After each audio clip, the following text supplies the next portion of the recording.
तो इस सभी खबरों को लेकर और बिहार में जो सियासी हलचल चल रही है, ये आखिर क्या है पूरा माजरा, इसको समझने के लिए हमारे सहयोगी गौतम पटना से जुड़ चुके हैं। गौतम, हम सबसे पहले जानना चाहेंगे जो सियासी हलचल है, हर खेमे से, हर पार्टी से बैठक बुलाई जा रही है, हर जगह हलचल तेज हो गई है, क्या कुछ कहना चाहेंगे?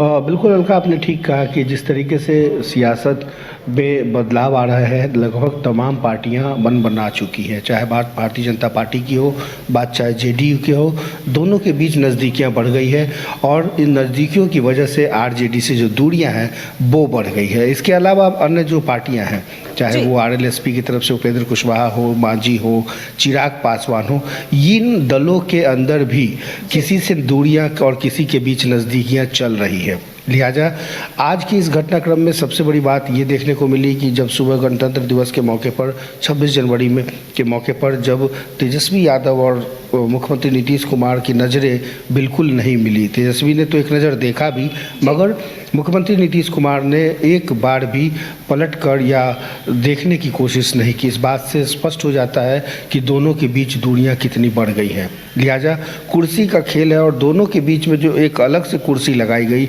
इस बात को साबित करती है कि अब ये नज़दीकियां अब बढ़ने वाली नहीं है, ये दूरी अब एक खाई में बदलती जा रही है। दिन भर की घटनाक्रम के बीच जहां राबड़ी आवास पे बैठक का दौर चल रहा था, वही मुख्यमंत्री अपने आवास पर बैठक कर रहे थे, लेकिन सबको इंतजार था कि शाम को 3:30 बजे राजभवन में जो हाईटी कार्यक्रम है, जिसमें लगभग सभी दलों के नेताओं को बुलाया जाता है, एक गणतंत्र दिवस की जो संध्या होती है, उस मौके पर सबको एक कप चाय के साथ साथ ब्रेकफास्ट लेना पड़ता है। लिहाजा ये ज़रूर कह सकते हैं कि इस ब्रेकफास्ट में भी तेजस्वी यादव नहीं पहुँचे, तो ये एक बड़ी खबर है, क्योंकि तेजस्वी यादव को पहुँचना चाहिए था। मुख्यमंत्री नीतीश कुमार की बात करें जी। गौतम, क्या लगता है कि जिस तरीके से तेजस्वी यादव वहां नहीं पहुंचे हैं और आरजेडी खेमे में भी अगर बात करें तो वो कल से ही जो है हलचल तेज है, बैठक बुलाई जा रही है, बार बार बातचीत हो रही है, तो इस बीच क्या लगता है कि आरजेडी के सभी लोगों का, या फिर यूं कह लें कि तेजस्वी यादव की निगाहें जो है वो सीएम नीतीश पर अटकी हुई है कि आखिर सीएम नीतीश करते क्या है?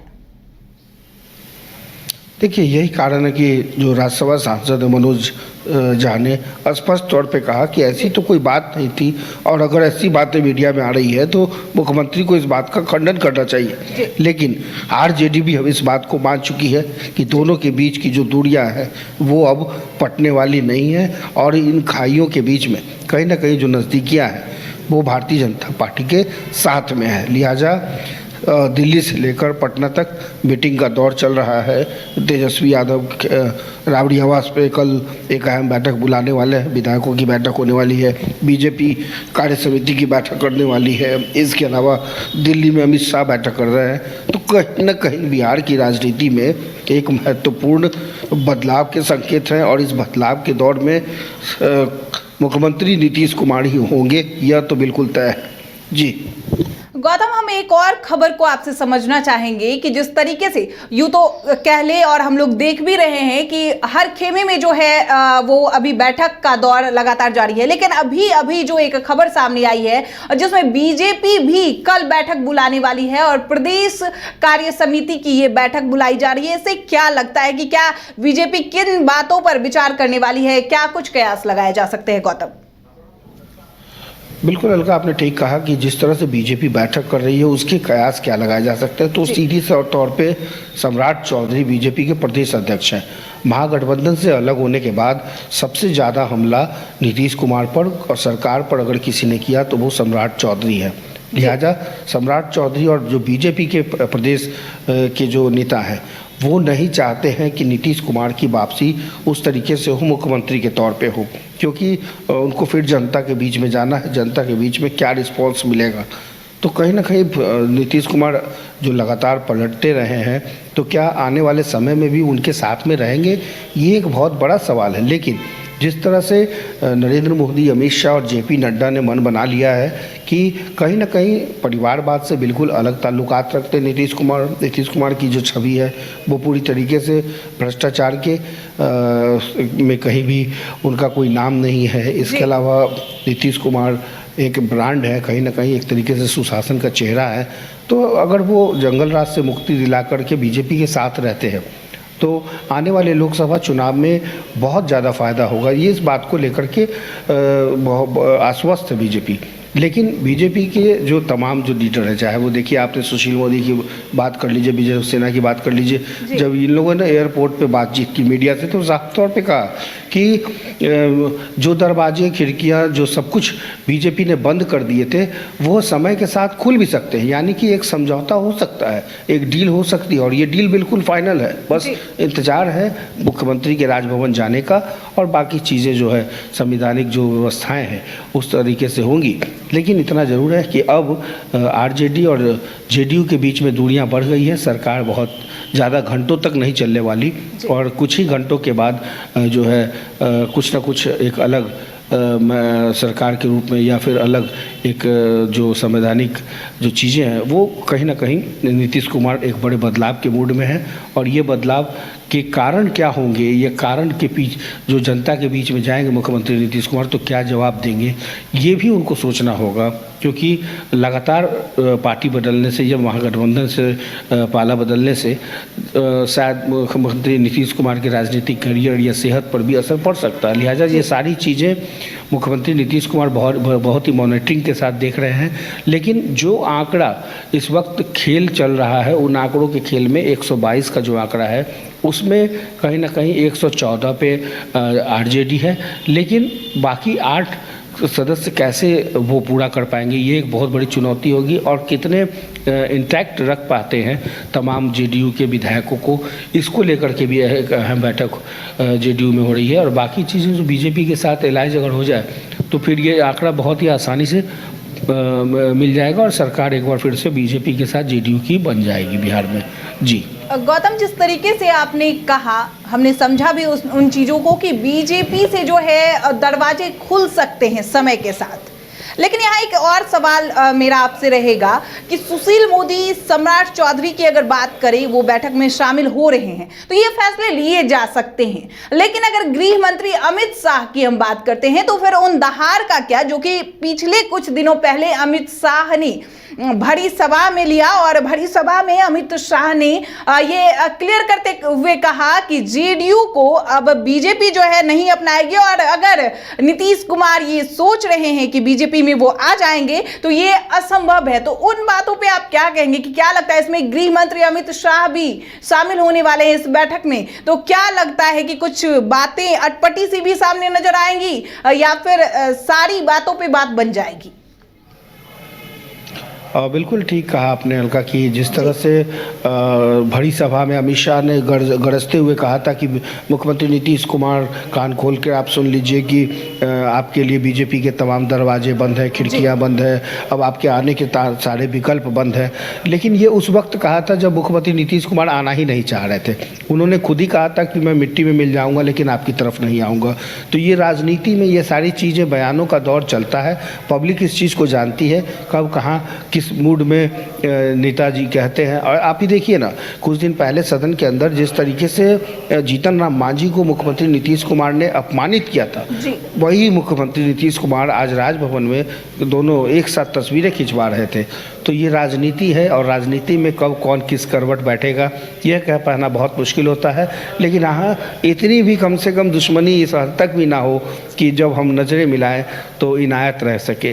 तो ये ज़रूर इस बात का ख्याल रखना चाहिए तमाम दलों के नेताओं को भी कि जनता है, सब कुछ देख रही है और वो तय करेगी कि आपको किस सियासत के किस कुर्सी पर बैठाना है। लिहाजा अभी आंकड़ों का खेल है। आंकड़ों के खेल में नीतीश कुमार हमेशा से बाजी मारते रहे हैं और उनको पता है कि उनके मूड पर है जब जिसके साथ रहें, लेकिन मुख्यमंत्री और कुर्सी के साथ ही रहने वाले हैं नीतीश कुमार। एक बार आपको याद होगा कि यही मुख्यमंत्री नीतीश कुमार जब बीजेपी का साथ छोड़ रहे थे तो उन्होंने साफ तौर पे कहा था कि मैं तो मुख्यमंत्री बनना ही नहीं चाह रहा था, मुझे तो पद की कोई लालसा ही नहीं है। लेकिन आज देखिए, जब इंडी गठबंधन में गए वहाँ भी उन्होंने कहा हम, लेकिन आखिर इतना सारा खेल, इतना ड्रामा करने के पीछे जो जितना दिमाग राजनीति में लगाते हैं उतना शायद बिहार के विकास में लगाते। इतना खेल अगर बिहार की जनता के बीच में खेलते तो शायद आज बहुत कुछ आगे बढ़ जाता। लेकिन बिहार की राजनीति में सत्ता, सुख और एक मलाई की तरह है जो हर कोई चाहता है इस सत्ता की मलाई को खाना, चाहे वो आरजेडी हो, जेडीयू हो। आज देखिए, जब कल को जब बीजेपी के साथ जेडीयू चली जाएगी, फिर से वही तेजस्वी यादव, तेज प्रताप, राबड़ी देवी, लालू प्रसाद फिर से वही नीतीश कुमार के ऊपर फिर से वही गंभीर आरोप लगाएंगे। लेकिन जब साथ होते हैं तो फिर सब कुछ भूल जाते हैं। लिहाजा जितनी बातें बीजेपी ने कही थी अब वो तेजस्वी यादव कहेंगे, और जो तेजस्वी यादव जो कह रहे थे सत्ता में रहते हुए वो कल बीजेपी कहेगी।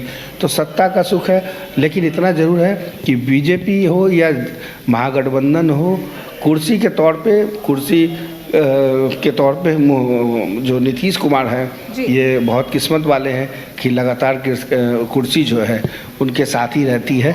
लिहाजा आने वाले लोकसभा चुनाव में या फिर आगामी जो 2025 में जो विधानसभा चुनाव होंगे उसमें इसका कितना असर होगा ये देखने वाली बात होगी। जी अलका, इतनी उठापटक चल रही है गौतम, और इस उठापटक के बीच ये भी साफ क्लियर हो चुका है कि तेजस्वी और नीतीश जो है इन दोनों के बीच भी काफी खटास बढ़ गई है। लेकिन इसी बीच आरजेडी से एक खबर सामने आ रही है जहां सीएम नीतीश से बड़ी अपील की गई है, और सांसद मनोज झा ने, जो कि आरजेडी के सांसद हैं, उन्होंने अपील की है कंफ्यूजन दूर करने की। ये क्या माजरा है गौतम?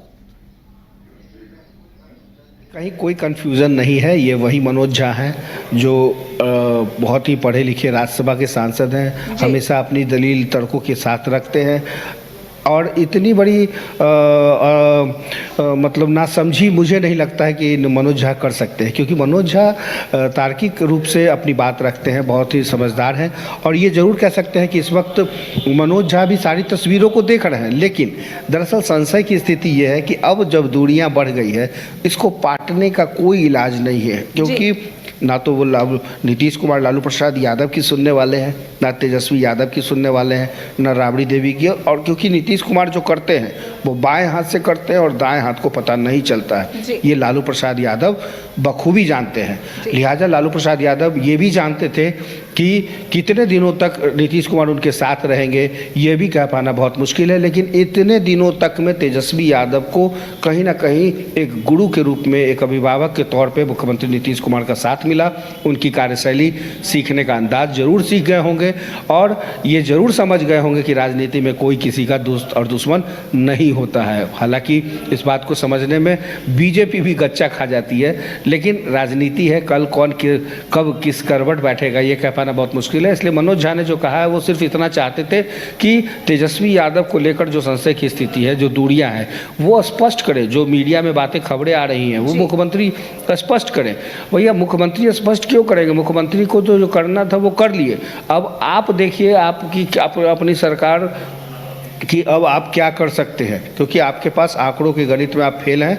ये तो शुक्र है कि तेजस्वी यादव को और या लालू परिवार को नीतीश कुमार ने अपने गठबंधन में शामिल करके सरकार बनाई और बीजेपी को छोड़ दिया था, वरना आज भी वही स्थिति होती, बीजेपी के खिलाफ तेजस्वी यादव विपक्ष के तौर पे होते। तो ऐसे में आने वाले समय में मनोज झा भी जानते हैं कि क्या होने वाला है, और लालू प्रसाद यादव, राबड़ी देवी और तेजस्वी यादव को भी पता है कि जब तक नीतीश कुमार साथ में है सब कुछ सत्ता की मलाई है। नीतीश कुमार चले गए सारी मलाई खत्म हो जाएगी, और जो 5-5 विभाग देखने का दावा कर रहे थे, कल से फिर से लोग उन्हीं को कहेंगे कि आप 9वीं पास 10वीं पास का जो सवाल है वो उनके ऊपर जरूर दागेंगे। तो कहीं ना कहीं अब सियासत का जो दौर है वो साफ तौर पे बदल जाएगा, तस्वीरें बदल जाएगी, लेकिन सब कुछ बदलते हुए भी कुर्सी और मुख्यमंत्री नीतीश कुमार ही होंगे।